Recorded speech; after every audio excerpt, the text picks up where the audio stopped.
মোহনপুর মহকুমার অন্তর্গত বরকাঠাল স্থিত শ্রী শ্রী শান্তিকালী আশ্রমের মন্দির উদ্বোধন হবে। এই উদ্বোধনী অনুষ্ঠানে উপস্থিত থাকবেন রাজ্যের মুখ্যমন্ত্রী প্রফেসর ডাক্তার মানিক সাহা, আসামের মুখ্যমন্ত্রী হেমন্ত বিশ্ব শর্মা, উত্তরপ্রদেশের মুখ্যমন্ত্রী যোগী আদিত্যনাথ সহ রাজ্যের অন্যান্য মন্ত্রী এবং নেতারা উপস্থিত থাকবেন।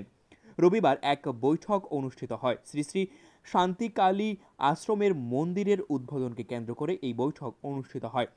মহারাজা পদ্মশ্রী চিত্ত মহারাজের নেতৃত্বে এই বৈঠক অনুষ্ঠিত হয়। উপস্থিত ছিলেন মন্ত্রী বিকাশ দেববর্মা, মন্ত্রী সুশান্ত চৌধুরী, পশ্চিম ত্রিপুরা লোকসভা আসনের প্রাক্তন সাংসদ রেবতী ত্রিপুরা সহ আরও অনেকে। এই বৈঠকে উপস্থিত ত্রিপুরা রাজ্য সরকারের পর্যটন ও পরিবহন দপ্তরের মন্ত্রী সুশান্ত চৌধুরী ওনার বক্তব্যে বলেন, আমাদের দায়িত্ব কর্তব্য আমাদের সনাতন ধর্মকে রক্ষা করার জন্য।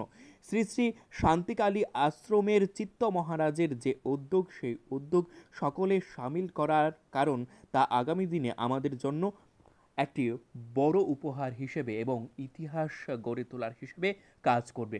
পাশাপাশি এই উদ্বোধনী অনুষ্ঠানে প্রত্যেককে অংশগ্রহণ করার জন্য আহ্বান রাখেন উদ্যোক্তা। আমাদের শান্তিকালী আশ্রমে আছে, এখানে যে মন্দিরটা হয়েছে, এই মন্দির আগামী 27 তারিখ উদ্বোধন করা হবে, অগাস্টের 27 তারিখ।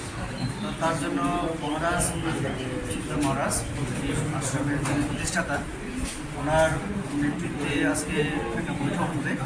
আমাদের মাননীয় মন্ত্রীরা থাকবেন, একজন বিকাশ দেববর্মা মহোদয় ইতিমধ্যে হাজির হয়ে গেছেন, যতই আসছে আরও কয়েকজন আসবেন বিশেষ অতিথিরা। তো এখানে কমিটির তরফ থেকে আমাদের রাজ্যের মাননীয় মুখ্যমন্ত্রী ডক্টর মানিক সাহা তো থাকবেনই, পাশাপাশি আমাদের প্রতিবেশী আসামের মাননীয় মুখ্যমন্ত্রী হেমন্ত বিশ্ব শর্মাজি এবং উত্তরপ্রদেশের মাননীয় মুখ্যমন্ত্রী আদিত্যনাথ জিকেও আমন্ত্রিত করা হবে। তো এই উপলক্ষে আজকে এখানে বৈঠক হবে, তার জন্য আমরা সবাই সময়। Bureau report, news live 24 Tripura.